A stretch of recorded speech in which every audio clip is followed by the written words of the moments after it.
appreciate you taking the time. Mm-hmm. You've obviously got the reopening of your English-based shops this weekend. How's everything going? Good, yeah. Today we're doing a little bit of a trial run, so I had to have a lot of the guys in, just kind of friends and family and stuff like that, just to kind of get used to the new normal, how things are going to run.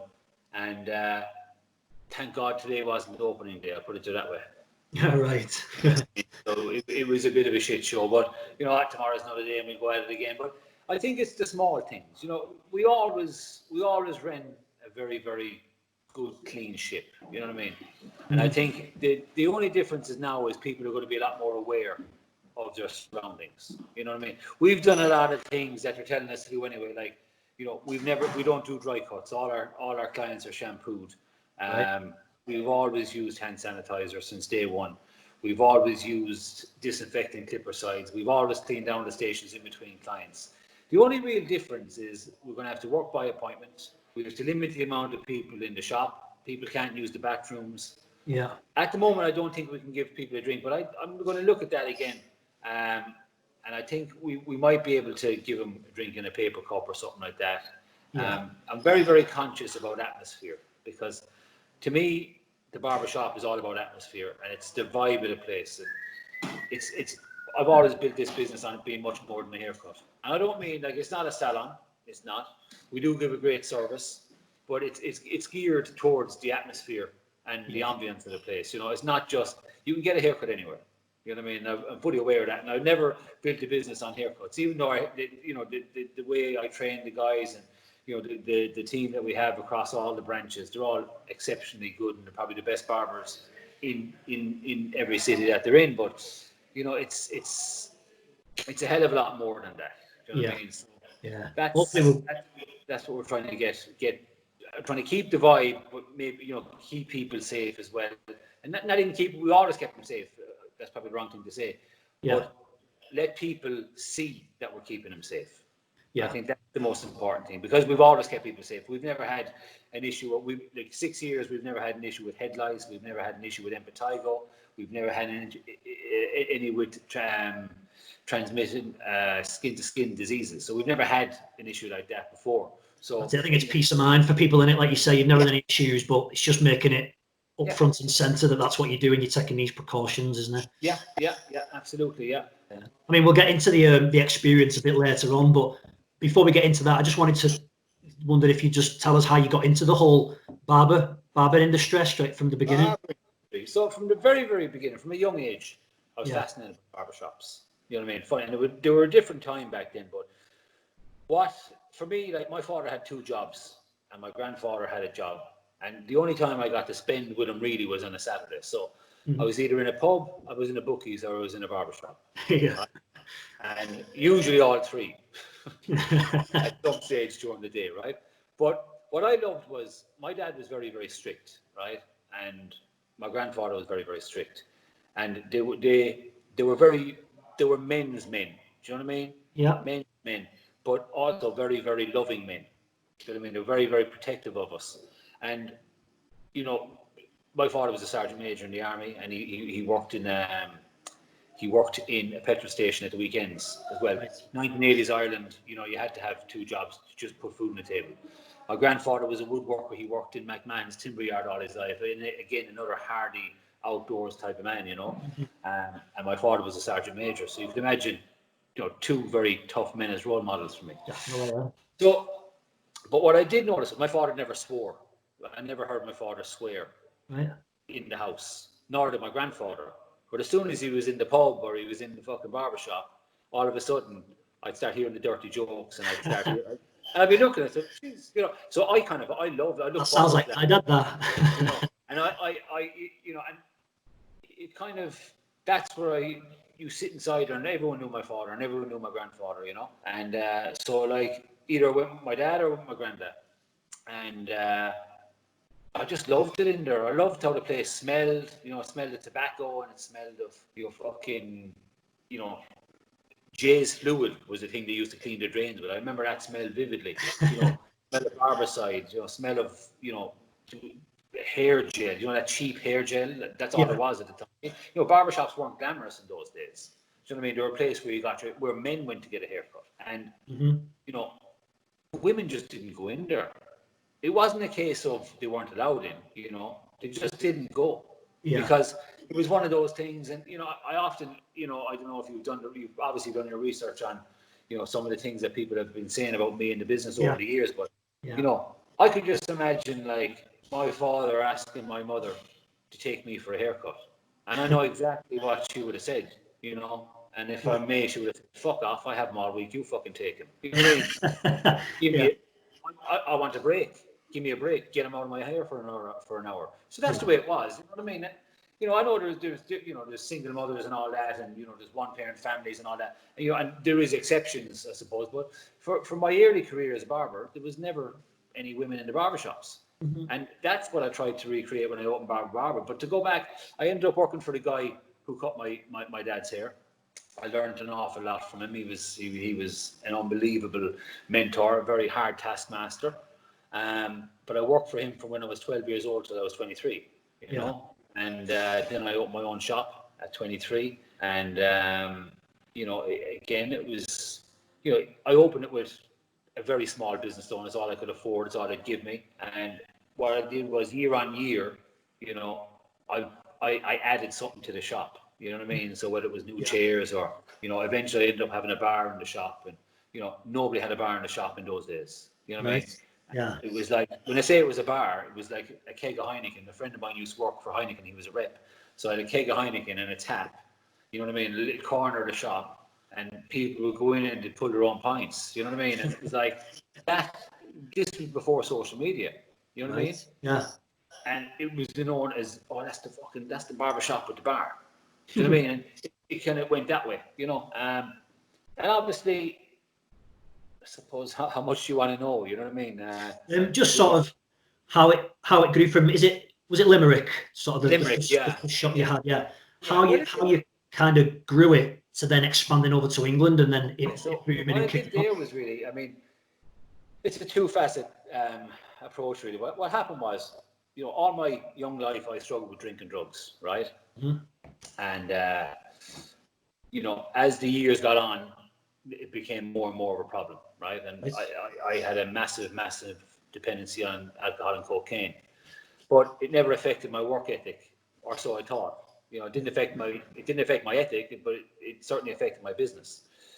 And you know, the standards dropped, and the customers left, and the shop got quieter. And you know, next thing I was standing there at 31 years old, you know, in a lot of fucking trouble. You know what I mean? You know, depending on drinking drugs, failed business.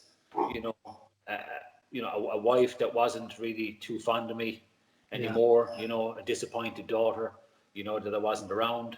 And when I was around, we never broke up. But you know, I was there, but I wasn't there. Yeah. And my wife said, "Enough's enough." You know what I mean? She knew about the drink, but she never knew about the drugs. Right. You know?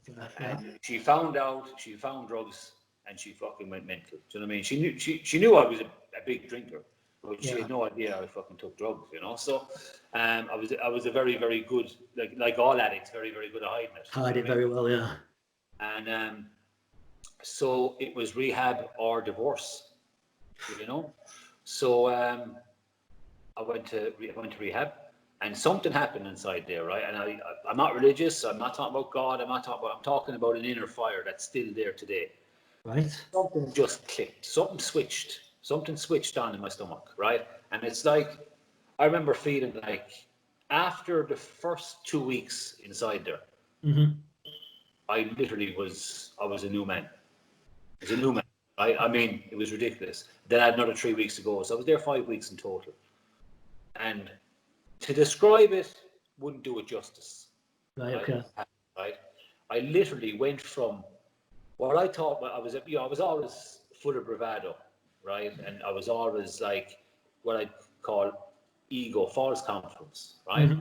And you know, I used to go to the gym. I lifted weights. I took steroids. I was a big fucking beefy dickhead, overconfident, a bit, you know, whatever.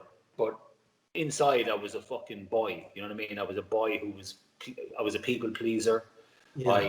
I avoided confrontation all the time.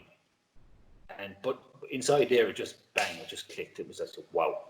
Right. I literally came out. I was a different man, and I went balls at it, and I all my old staff that were working for me at the time, I went in straight away. First day, I fired every one of them. Fired every single one of them because they were as bad as me. Right? Well, they're part of the culture that you was ingrained. Yeah. But they weren't involved with me, as in I wasn't friendly with them, but I knew what they were up to. Yeah. You know, I said, nah, I don't need this in my life. So I said, The circle of friends I used to knock around with, some I knocked around with them my whole life, cut them out completely because they were no good. 3 of my closest friends, they're still my closest friends today, and I just went fucking balls at it, and I built that shop up from a failing business to being the most popular barber shop in Ireland in the space of 2 years. Wow. Right? Yeah. It grabbed the attention of one of my long-time clients, Morgan Leahy. Morgan Leahy is my partner today in Barber Barber. Yeah. And he was there one day and he said, do you know what? This would fucking go down a storm in England. Now you could imagine, 31 years old, or 30, I was 33 at this stage. This was about 2 years after I came out of rehab, yeah? Yeah. So I was 33. Was I 33? I was 33. I just had a new baby. My marriage was fucking stronger than it ever was. I was the happiest I'd ever been in my life. Yeah. My marriage had been repaired. My relationship with my daughter was repaired. I was the happiest man on earth, right? I couldn't describe it, right? And Morgan said, this will do great in England. Now, he may as well have said, you should open one of these in Mars. So you can imagine, after going through all of this and building up a business, actually even consider opening a business in a different country is madness. And it probably was mad, to be honest with you, right? So I was home that night and I said to Caroline, I said, Morgan was in today and he said I should open a shop in Manchester. And this is the shop I'm in now, it's in Barton Arcade. Morgan used to own Barton Arcade at the time. Okay. So he goes, I've got the right spot for you. So she said, yeah, fuck it, go over and have a look, see what happens. Right? Now it was only ever supposed to be one shop, right? Yeah. So we came over, we looked at it and the whole lot. And I knew exactly, the shop I wanted. I knew how I wanted it to look. I knew I wanted it to feel. And I said to him, I tell you what, when we do this, right, we'll make it men only. Mm-hmm. Right? And again, one shop, I was supposed to be here 3 days a week, back in Ireland, Yeah. Within 3 months, it was ridiculous. We started off, we had 4 chairs and we had 3 barbers. Within 4 months, if you weren't here by 9 o'clock, you didn't get a haircut that day. That's how busy it was, with people queuing on the fucking street. When we opened the door, 50 people walked in the door and they would sit there all day. Right? Now, the thing is, it was at the height of the whole barber boom, right? So people loved the old retro look of the place. We were dressed up in suits and, people loved that. And it was a bit of a novelty. But what they found out, if you went past the novelty, the service was excellent. The haircuts were even better. Yeah. And, the atmosphere in here, if you could bottle it, you'd sell it for £1 million. Right? But the thing was then, we just got bigger and bigger and bigger. And, people like landlords and fucking shopping centres were ringing us and emailing us, we should open here, we should open there. So we went from Manchester to Liverpool. Yeah. Liverpool to Leeds, Leeds to London, London back to Birmingham, and then Birmingham back to London again, and then one in Cheshire. So that built up. And meanwhile, my reputation as a barber and, or even as an asshole, to be honest, within the industry, started to precede me. You know what I mean? So I found it difficult to get staff, and people say, "Don't work." So why is that then, Johnny? Your reputation, what was all that about then? I'm a hard taskmaster. I don't apologise for it. But these days, that can be, people say, "Oh, that's bullying." It's not bullying. Not bullying at all. I wouldn't class it as bullying. I've never asked my members of staff to do anything I wouldn't do. I'm 6 shops in. The brand is nearly 7 years old. You still see me clean the toilet on a Monday morning if nobody else is there to do it. Yeah. I'm first in, last out. But everybody who ever worked for me will tell you that I give people exactly what I expect back out of them. Yeah. And that's it. I think that the culture now, again, and it's probably an unpopular opinion, but nobody wants to work anymore. Nobody wants to work hard. People want it instantly. You know, and they forget that every overnight success takes a lifetime of hard work before it. Yeah. You know? I was watching some. Yeah, you have to get it right once. You only have to be lucky once. Yeah. And you know, there's a lot of luck in my story, but that luck only became because of the way I worked, and it is a fact that the harder you work, the luckier you get. Yeah. I remember I was watching an interview on YouTube yesterday from about 3 years ago, and you was talking about this work-life balance sort of fallacy. It's just having that work ethic. There is no work-life balance if you truly want to become successful. I don't believe there is. You know what I mean? If I could afford to have a work-life balance, then I'd retire. Right. Because you can balance work and home, but there can't be a work-life balance, if that makes sense, right? You have to be disciplined and you have to be routine orientated. My routine does not change. I go to bed at 10, I wake up at 5, I go to the gym, I come home, I have my breakfast, I have my breakfast with my son, I go to work, I come home, I have my dinner, I go for a walk, I watch TV, I have a cup of tea and I go to bed. I do that 7 days a week. Yeah. Right? I don't change it. If I change it, my mind goes fucking this way. Yeah. Right? So I'm very, like, I thrive on routine. I can't work without routine. Yeah. Yeah. And, you know, the work-life balance thing we speak about, you know, I hope to have it someday, but I'm not finished yet. You know what I mean? Yeah. I'm nowhere near finished yet. Yeah. You know, and it's bloody. If you want to be successful, you have to work hard. And I don't consider myself successful yet. Do you know what I mean? Yeah. You know, I have a successful business, but I'm not successful. Do you know what I mean? And a successful business is a business that's not closed down and that is actually turning a bit of profit. That's a successful business. Yeah. But a successful person is somebody, you know, who, in my mind, is independently wealthy, you know, and is able to what I describe as live without thinking. Right? If I want to go on a holiday, I have to plan that holiday, I have to save for that holiday, and I go on that holiday and I enjoy that holiday. Yeah. If I want to change my car, I have to plan to change my car, I have to save to change my car, and I change my car. You know what I mean? Yeah. You know, so that to me, I am, you know, I'm not there yet. You know, I want to be able to change my car if I want to. I want to be able to get whatever car I want. If I feel like going to Dubai on a Friday night, I want to be able to do that. I'm years away from that. Yeah. They call that, what's the word? They call that fuck you money, don't they? Yeah, that's what I'm saying. It's called live without thinking. Yeah. I want to be able to live without thinking. Yeah. You know, I'm Jesus, I could be 20 years away from it, I don't know, you know, but I'm certainly not there yet. Yeah. You know? I can see from you just talking there that there's still that massive work. You're not ready to just stop doing what you're doing. Yeah, you've got that massive work ethic still to go on and strive. That's the thing. I'm lucky in a sense that I love my job, right? Yeah. I sometimes hate, you know, the stresses and, you know, the pressure that comes from running a business of this size. And I'm lucky that I've got a fantastic back team. You know what I mean? Like I have a general manager, I have a fucking operations director, I have somebody who does marketing for me. And again, that's not a gift. They need to be paid, and the business needs to pay them. Do you know what I mean? So people say, "Oh, you have this and you have that." Yeah, I'm gonna fucking pay them. You can have them too, but you choose to fucking drive a Range Rover instead. Yeah. Do you know what I mean? Yeah. So, you know, there's a, you know, that's what people don't understand. Yeah, I do have all these things, but it comes at a cost. You know, if I wanted to do it myself, I could probably put an extra £150,000 a year out of my business. Yeah. You know what I mean? But I'd probably get a heart attack. You know what I mean? Like what I'm very, very good at what I do, right? I'm excellent at what I do. And I make sure the people who do what I don't do are better than me at doing it. Yeah. Do you know what I mean? Yeah. Because if I don't want to do something, I've got to make sure the person doing it would do it better than me anyway. Yeah. You know what I mean? Social media, I'm useless at it. I don't know if you know my personal account. I get into trouble for it all the time. Right? I'm always getting into trouble for it. You know. I've just seen your Instagram this morning calling someone out for trying to blag people, but they still. But again, you see the messages that I've gotten. You shouldn't be saying that. Why shouldn't I be saying it? You know what I mean? He's the one who shouldn't be saying it. Yeah.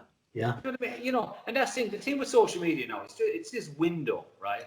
And it's this false, like everyone is lovely. No one is lovely. Do you know what I mean? You know what I mean? People are assholes. Yeah. Do you know what I mean? Yeah. And they are. Not all people, but there's a lot of arseholes out there, you know. And Definitely. if you can't call out an arsehole, then what's the point? Well, that's the thing now. You're not allowed to, are you? Apparently, you're not supposed to call out people for being anything other than I don't know what. Yeah. Yeah, but it's bullshit. Do you know what I mean? It's bullshit, and and that's the thing. That's not the thing is I've tried to change, you know, and I've tried to kind of button my lips sometimes, and it made me ill. Do you know what I mean? It's you know, I'm not that type of person. Yeah. I can't leave something. I can't leave something slide. Like, you know what I mean? Yeah. But you know, I would never say anything nasty to someone who didn't deserve it. You know what I mean? And you know, I have never done a bad thing to a good person. I've never said a bad thing to a good person in my life. Yeah. You know Yeah. what I mean? Yeah. Even at my worst, in my height of addiction, I was still, you know, I like to think my moral compass was still a bit strong. You know what I mean? If you take the drink and drugs out of it, Yeah. you know. It comes down to like people just need to treat others like they want to be treated, don't they? It's the old cliche, but people do forget it from time to time. I know. Yeah. Yeah, absolutely. Yeah. So talking about the experience that you put in the shops, like you say, it's not just a haircut; it's a whole experience. So when me and my wife go to Manchester, we always end up having a coffee in Pot Kettle Black, which is in Barton Arcade, and we went there I think for the Christmas markets probably about three years ago, and we were due to go on honeymoon. And I'd heard of Barber Barber, never been in the shop before, and obviously we went for the coffee in Pot Kettle Black. Barber Barber's over the way, and I was like, oh my god, I'd love to go in there for my haircut. At the time, I did have her, and cut a long story short, my wife ended up paying for my haircut for our honeymoon. So I got to experience the level of service that you provide at the Manchester shop. Yeah. I wondered if you could talk us through what a customer would get from walking into your shop and what the level of service is for people who Again, you know, like what the way you described that there, right? You know, some people can look at when I say talk about an experience, you know, people sometimes that can sound a bit OTT. Yeah. You know what I mean? Because you know, as I said, it's not a salon, right? And it's not, you know, it's not your typical service. Do you know what I mean? Yeah. When somebody walks in, straight away you can smell it. You can smell the atmosphere in the shop, right? Yeah. And you really can, right? There's always good music on. You know, the guys are, in fairness, the lads are all top drawer, right? But it's the small things. It's acknowledging someone the second they walk in the door. I never let somebody walk through the door without saying morning, good evening, whatever, right? It's I'm vicious with manners. When I hear people say, "Do you want a drink?" I pull them straight. I say, "No, it's not wanted. Would you like? Or can I get you a drink?" You know, if somebody says, "Can I get a haircut?" You know, the answer is always yes. Yeah. Right? It's like, you know, some places, "Can I get a haircut? Have you an appointment?" Well, clearly he doesn't have a fucking appointment. He's asking, "Can I get a haircut?" So when somebody asks, "Can I get a haircut?" I say, "Of course you can. What time would you like?" "Oh, can I get one now?" "Oh, I can't get you now. We'll get you later." Or, "Oh, yeah, take a seat there." It's with manners. Manners is the big thing, right? Manners is probably the biggest part of the service, right? Then you have your beers, your teas, your coffees. But I like to think the guys cutting your hair actually want to do it, you know? So the shop is always, you know, I didn't know you'd been in the shop, but the shop is always spotlessly clean, as much as it possibly can, you know. The quality of the service is, in my opinion, the best around anywhere, and I think that's the truth for all of my stores. Don't get me wrong. Sometimes something, you know, something can seep through the cracks, but I try to be on it as fast as I can, you know. And I'm not saying it's always perfect, and you know, especially when ladies come to the door, sometimes they're not handled the way it should be, and it can be very, very almost embarrassing for them, you know. But like the way it should be, it's, I'm really sorry. Seatings for customers only, gentlemen only. We've got a tab going with PKB, we've got a tab going with Lunya, we've got a tab going with Nero, so we've got a tab going with Distinto and Leeds, and we've got a tab going with the Elk in Hale. Yeah. So if the women come in, we just say, "If you want to pop over to PKB, we'll get you a coffee. We give him back to you. He'd be better than you like him. When he comes back, if you don't like him, you can pick one of these lads. It's great." You know, so I try to make it it's never a case of no women here, get out. It's not about because if somebody spoke to my wife like that, I wouldn't be too happy either. You know, there is a way to be polite and, explaining to people that this is not anti-woman, it's pro-man. And there's a big difference. You know what I mean? We all love women, and but when you bring women into a barbershop environment, it changes the atmosphere instantly. Instantly, right?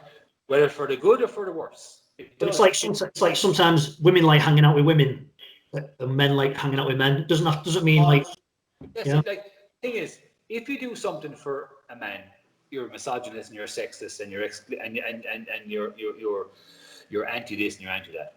If you do something for a woman, you're progressive. It's brilliant. There was like women only gyms, women only taxis, women only insurance companies. You know what I mean? There was women only this, there was women only that. You know what I mean? And it's like, really? My life insurance policy is more expensive than my wife's. Why is that? Am I worth more than my wife? Do you understand? It's like, it's ridiculous.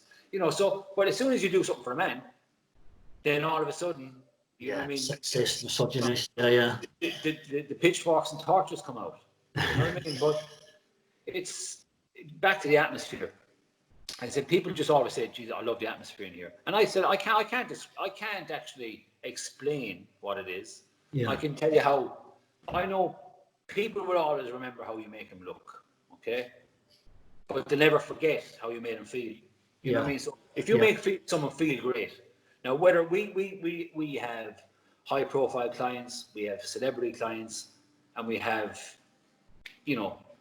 normal guys. No treat any differently. Your money is the same as his money. You pay me the same as this guy does or whatever. And I think from the day one, people realize that you can go into the shop and you sit down next to, I'm not going to drop names, but people you've seen on TV or people you see kick football, you sit next to them and they'll say hi to you and you say hi to them. Yeah. But if you're in before them, you get seen first. So who's next, guys? Oh, I'm next. Okay, no bother. Yeah. You know what I mean? And I think that's, people like that. Don't get me wrong. Some people have come in, they've pushed it a little bit and, it wasn't for them. Oh, can I make an appointment? At the time, we didn't take appointments. And a certain individual came in, he said, oh, I need an appointment. Sorry, we don't take appointments. Oh, yeah, but I need one. I said, no, I'm really sorry, we don't take appointments. Yeah. If you take a seat, you won't be long. No, I can't wait. And off he went. No, that's fine. Yeah. That's absolutely fine. I wouldn't run after him. And you think, I would have loved to have cut his hair. Yeah. Not my customer. Same way as the guy who wants to bring his wife with him to get his hair cut. He's not my customer. Mm-hmm. You know what I mean? And that's the one thing that people don't understand. The customer is only always right if he's the right customer. Do you know what? That's on one of me. So I've got a little crib sheet here with little points to bring up. And I'd recently read that quote that you'd said, the customer's always right if he's the right customer. And I'm glad you brought that up. Like, could you expand on that a little bit more for us, please? Yeah. Because again, like every business, right? When you open a business, you've got to set out your stall, right? Like, I was very, very conscious of what I was trying to create, right? With the leather seats and the Vegas style mirror and the kind of the softer lighting, and I knew the customer I wanted to attract. Yeah. Right? And he's my customer. Him, I bend over backwards for him, right? He wants a haircut at 12 o'clock at night, I'm there, right? He doesn't have the money to pay me that day, he can give it to me the next day, it's fine. He's my customer, I look after him, I'll do anything for him, right? The guy who, certain haircuts, we don't do certain haircuts, not because we can't, because we won't. Putting lines in grown men's hair, We don't do fashion trend haircuts, we do stylish eternal haircuts, right? We get real men, right? Now, to elaborate on that, a real man doesn't matter if he's gay, if he's trans, don't give a fuck, right? But a real man is a real man. When I explain that, we get masculine men, right? Mm-hmm. And I know loads of our gay customers are very masculine men. We don't get necessarily their husbands. Their husband might want a different atmosphere, so he goes somewhere else, right? So that's the customer we attract. We attract the guy, and as I say, the guy, 30-something, financially has got a couple of quid, likes to look well, wants to trust a professional that's in charge of his hair, and wants to do it every 6 weeks. Yeah. That's our customer. The young fella who shows me a picture of some Muppet from Geordie Shore, he's not my customer. Yeah. He's not my customer. There's loads of places for him to go, so that's fine. And we refuse customers. If a fella say, "Oh, can I have this haircut?" No, sorry.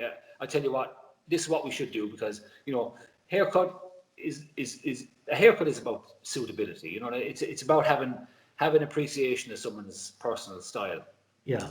And my job is to make every man, woman think that you're the best thing since sliced bread, right? So it's not in my interest to make you look like a cunt, right? Yeah. It's just not, Yeah. right? So when somebody shows me a picture of Tommy Shelby, right, I try to explain to him, listen, this is Cillian Murphy. He's arguably one of the most handsome men on the planet. He's playing the part of 1920s gangster, but you're not. And I could say that with to fucking Barry the accountant, who's a little bit overweight and going bald, trying to explain that he can't look like Cillian Murphy without hurting his feelings. Yeah. So we've cut it. We've said, like, no, we don't do those kind of haircuts, right? Yeah. Same way as in the 90s, I had friends of mine, hairdressers, and every woman wanted to look like Jennifer Aniston. That would be nice, wouldn't it? But Yeah. not everybody can have that haircut. So Yeah. it's loads of things like that, really. So the customer.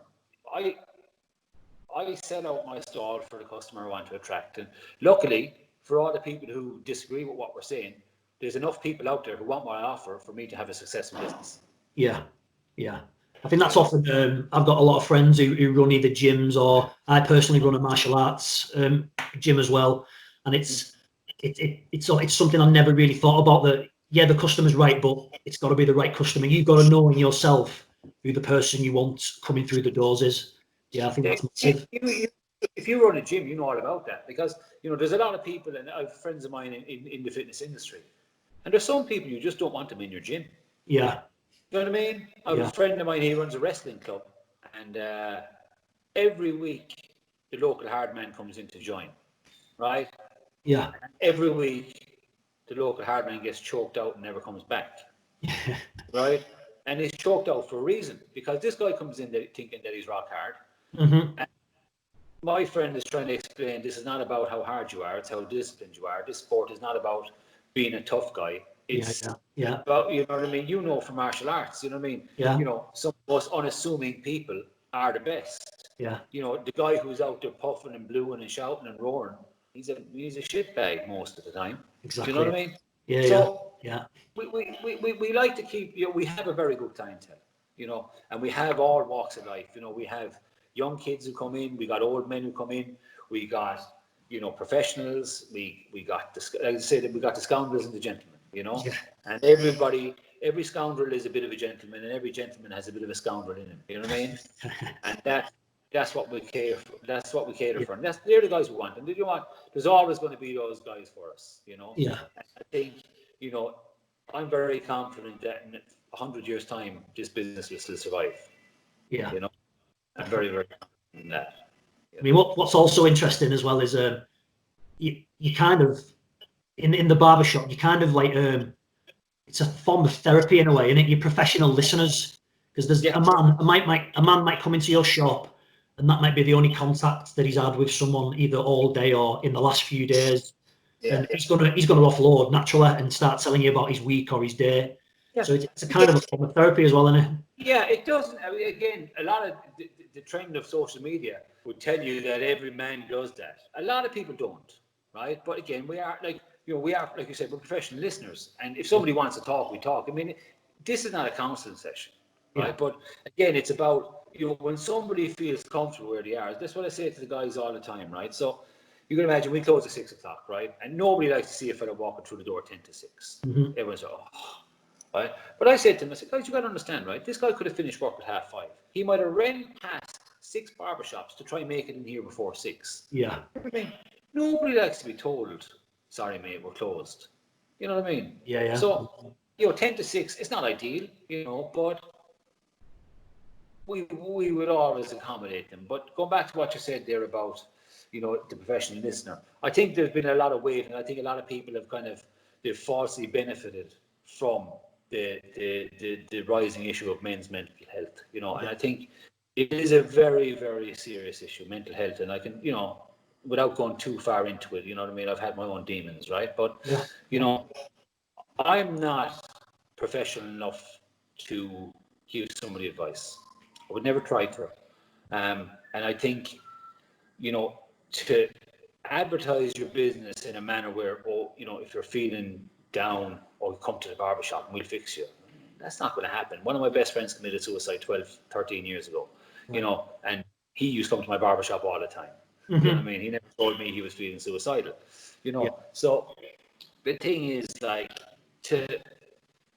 I think there's a lot of it is glorifying, and it is almost, I suppose, how do I say this without actually sounding terrible? I think they're using mental health to benefit. I think they're using the issue of, mental health and, the rise of it's okay to talk, which it is. But, you need to talk to a professional. You need to talk to a family. You like ring the Samaritans, it's free. You know what I mean? Go to your doctor. You know what I mean? That's free. You know what I mean? You don't have to pay for a private psychiatrist or a private psychologist. You don't have to do that. But, you got to make sure that you really know and trust this barber who claims to be, like it's like a deacon and a priest. Do you know what I mean? Just because a guy is handing you communion doesn't make him a fucking priest. Do you know what I mean? So don't treat him as one. In the same way, not a psychologist, so don't treat him as one. You know what I mean? So don't get me wrong. I think it's amazing and it's brilliant that men can talk about their problems now, because it is the biggest single killer of young men. And it's a very, very serious issue, but it has to be treated as a serious issue, and not just another little trade to add to being a barber. I think That's my that's personal view, and I get in trouble for saying that. I know I will, but trust me, without going into it, I can speak from experience. Yeah. You know what I mean? You need more than a bloody barber. Yeah, of course, definitely. I understand what you're saying there. I mean, it does need professional help in a lot of circumstances, but sometimes at the lowest level, just an ear to listen to some of your stuff going on, that could help as well. But yeah, I appreciate definitely what you're saying, that there are people, unfortunately, who will take advantage of that the mental health stigma and all that. Yeah, definitely. So how do you, obviously you've created the brand Barber Barber. How do you make sure that the people who are on your team are up to the culture as well, so they're sticking to the high standards? That's where the hard bit comes in. Yeah. Everything else is easy. The cutting hair is easy. Making the shops look nice is easy. That's all easy. Keeping a level of consistency is the hardest thing I've ever had to do in my life. And I fail sometimes, I've gotten it wrong, because, everyone can turn up for an interview and be brilliant. And, and I'm not infallible, and I don't always make the right decision. But I try to be in every shop as much as I can. You know what I mean? And generally speaking, we know at interview stage, because I asked simple questions. Why do you want to be a barber? Or where did you work before? I have a look at the work. I see what type of work they do.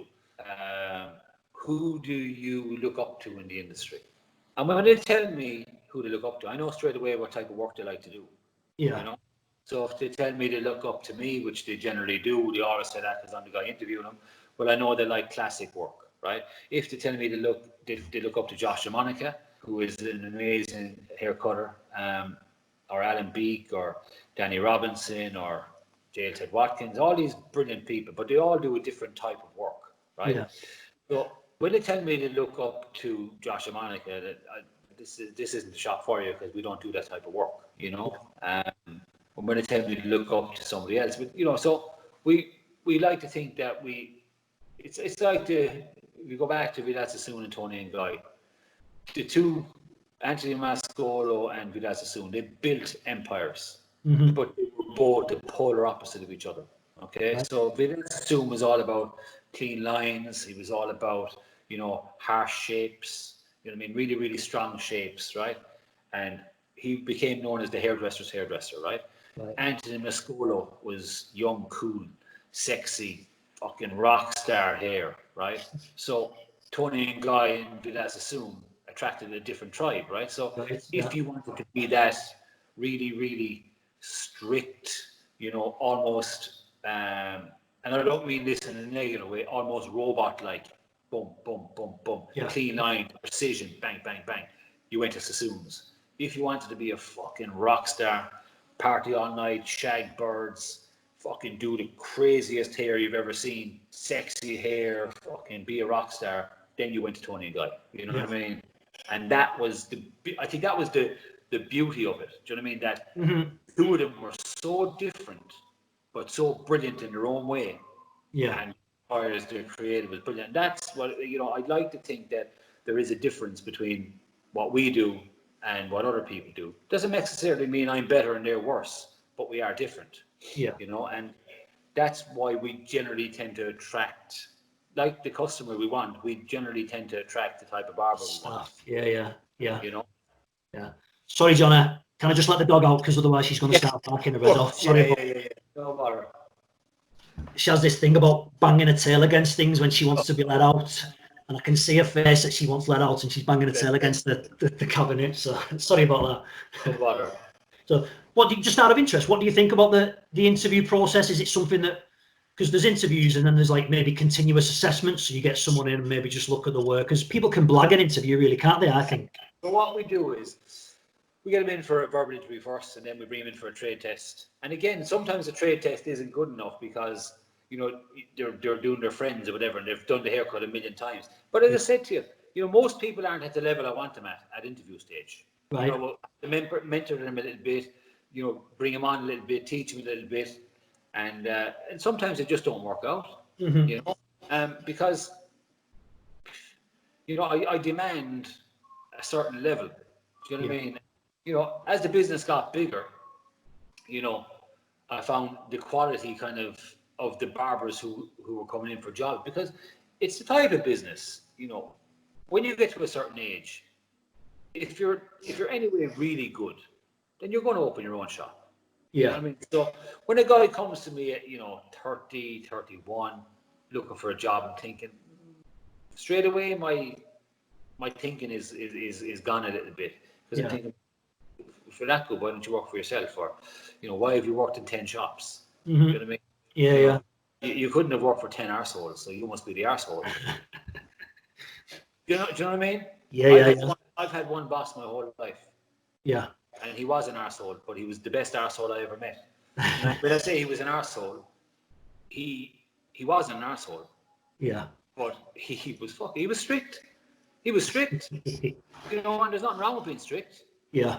It comes back to what you said before, doesn't it? About you're the first person in, last person to leave. You're willing to clean the toilets. You just expect the highest standards, and you're willing to maintain those standards yourself. I think. As, you know, as time went on, now, I mean, listen, the last person to leave thing. That's you know, I go to the different shops, but when I was working here full time, you know what I mean. I was in at 8, and I was always the last to leave. But obviously, I've other business to be doing now, so I tend to get around all the different shops. You know what I mean? I don't do full days in any one. The only time I do a full day in Manchester for Friday to see my own regular clients. Yeah. The rest of the week I'm either teaching or I'm on the road. You know. Right. Yeah. But back to the interview process. Yeah, fellas can blag it. You know, and you know what? Fellas might pass it with flying colours, and you know, a month in to decide it's not for them. Because like that, he's a bit fucking strict, isn't he? You know, Jesus, is he always like that? Is he? No. You know what I mean? Yeah. But I've had guys there from the start. Yeah. You know, I have about 3-4 guys in the whole company who've been with me since day one. Right. So I can't be that bad, can I? No. They've obviously, if they've been with you for so long, they're obviously well invested in the culture and the values that you're trying to create and that. Yeah. I mean, but again, it's the hardest part. It's the hardest part. You know, and again, I don't claim to have it right yet, you know, but I'm bloody trying, you know what I mean? I'm really, really trying. Is that how you sort of, have you got qualifications in business, or is it something that you learned through trial and error? Trial and error. Trial and error, yeah. I've always been able to make money. Yeah. When I say make money, I've always been able to turn. When I say I don't make money, I'm able to turn a pound, right? Yeah. And I was very, very stupid in my younger years, so I've learned some very, very harsh lessons. Yeah. You know what I mean?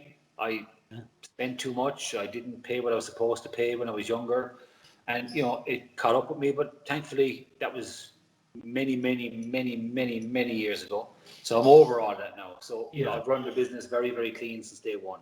Everything gets paid, VAT, tax, all that, all paid. I don't squander money, But yeah, it's harsh lessons. But as I said, the people who are the senior members of my board, they look after all that. I don't concern myself with that, because if I have to do that, then I can't cut hair, because running the business is a full-time job, cutting hair is a full-time job. So I kind of have a part-time cutting hair, part-time running the business. That's what I do, and part-time teaching, Yeah.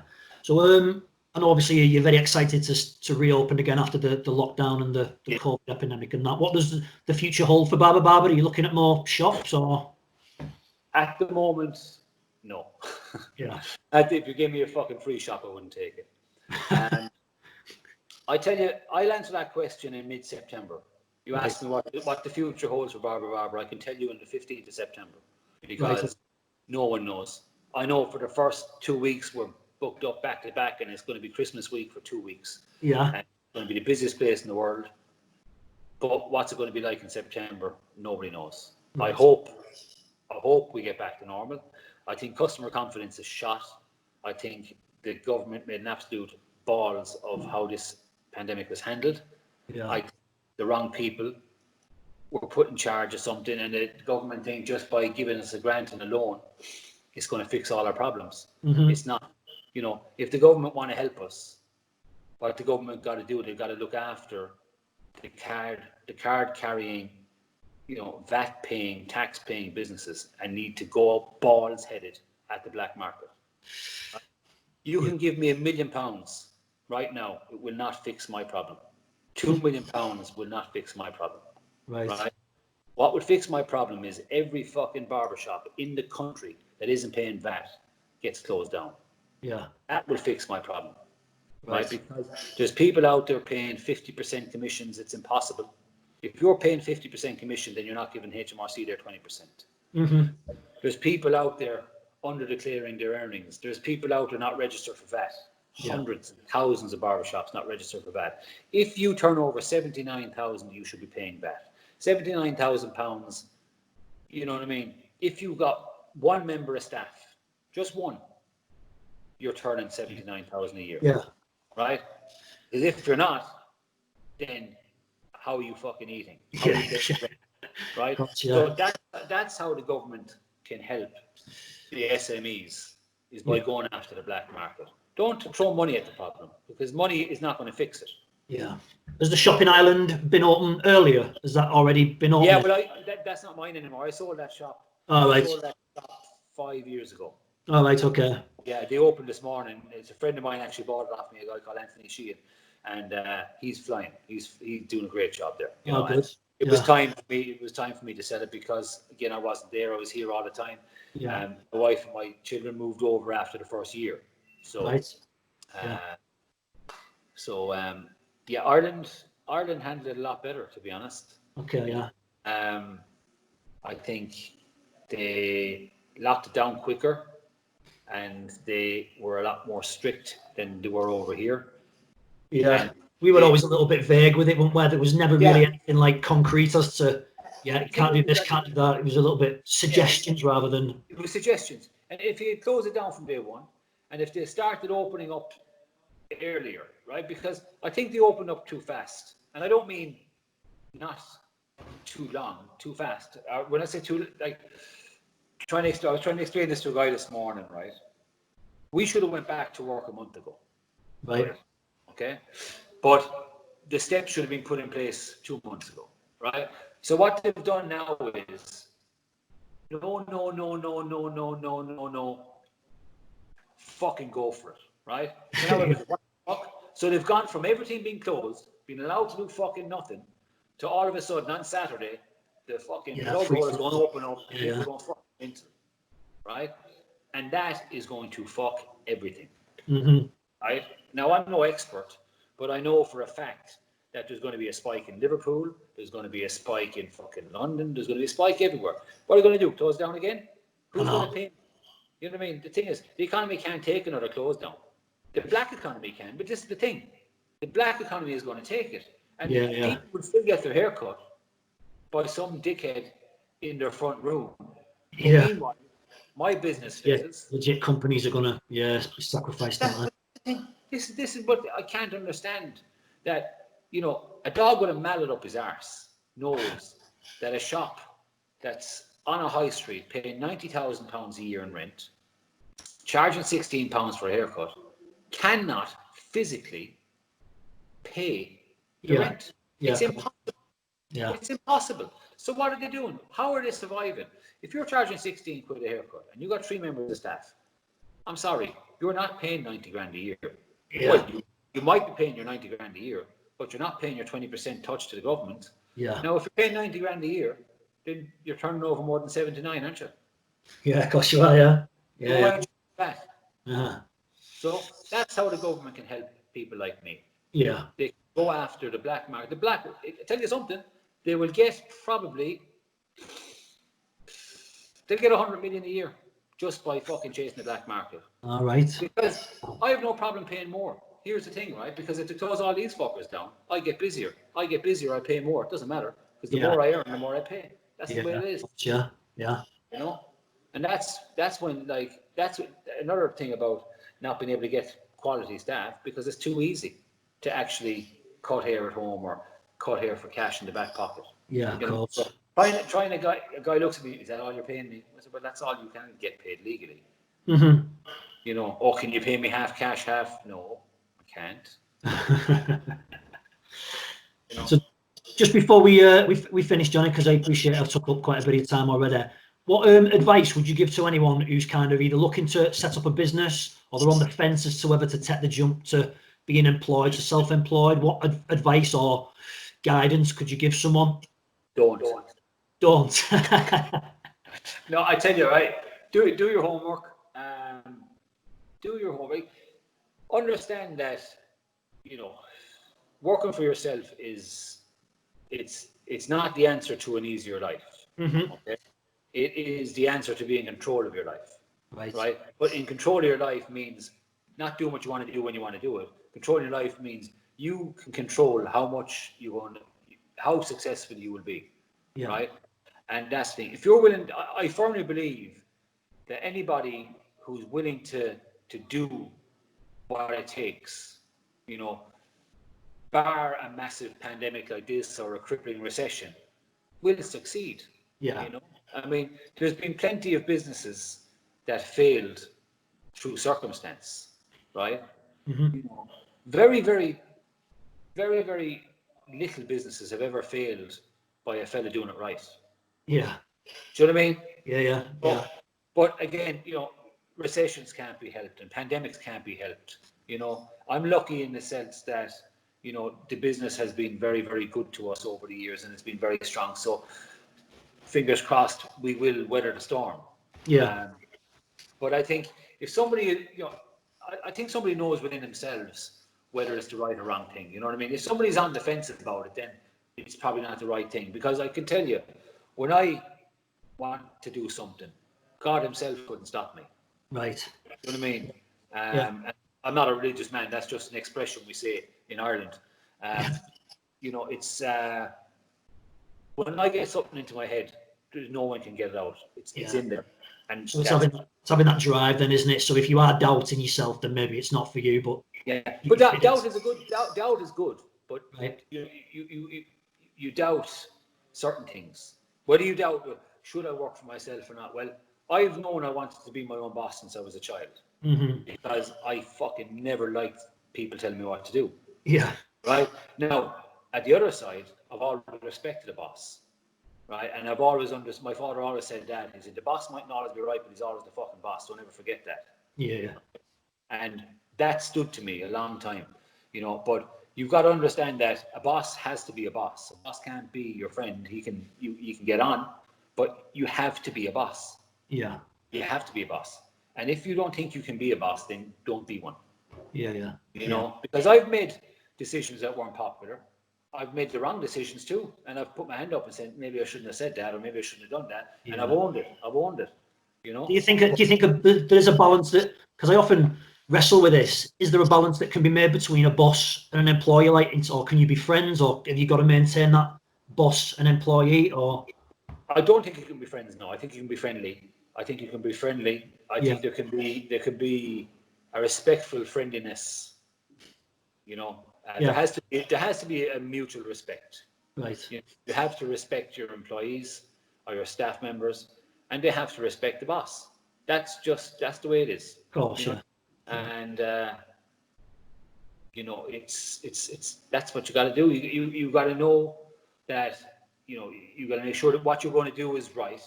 You got to be sure that the business that you're going into is the right thing for you. Yeah. Do you know what I mean? And you've just got to give it everything. You've got to realize that you're going to be broke. You know, the first year you're going to be broke, at least the first year. Yeah. You know, and you can't treat it like a job where you get paid every week, right? You get paid there. You know what I mean? Yeah. You get paid there. My father said that to me a long time ago. He said, "You take what you need from the business." He said, "But you make sure you need what you take." You know? Yeah. Make sure. And he said, when I say need what you take, he goes, I don't mean fucking nights out and holidays and cars. Yeah. Food. You can't feed yourself. Food, mortgage. That's what you need. Mm-hmm. You don't need a car. You don't need a watch. You don't need. It's all nice to have them. Yeah. Right? But you don't need that. And don't get me wrong. You know, when it's there, fucking take it. Jesus, take it. You know what I mean? Don't say, oh, you know, reward yourself for your hard work, but, you know, don't like, oh, well, I won't pay the rent this month, or, you know, I won't pay this invoice. I'll push it out another 30 days. Why are you pushing out 30 days? Are you pushing it out 30 days because the business isn't busy enough? Or are you pushing out another 30 days because you went to Ibiza for the weekend? Yeah. You know what I mean? That's the, and that, listen, I did that. That's why I'll never do it again. Yeah, so that's from experience then, yeah. I did that 17 years ago. Mm-hmm. You know what I mean? And I sure as fuck won't be doing it again. You know? No, that's great advice. Great advice. I apologise for my swearing, like, because I swear like a sailor. And no, it's all right. It's all right. Don't worry about it. My problem is my passion runs away with me, and sometimes I can't stop it. You know what I mean? It's just with that. You know, no, it's great. I mean, that's how it's come across. It's obviously come across that you're really passionate about what you're doing, the business and the brand and the culture that you've created with Barber Barber. But I appreciate your time, Johnny, and thanks very much for talking to us. Yeah, brilliant. Okay. Thank you very much. Right. I'll end it now, mate. It's all right. Thanks very much. No problem. My pleasure. Cheers. Thank you. Thank you. Bye-bye. Take care.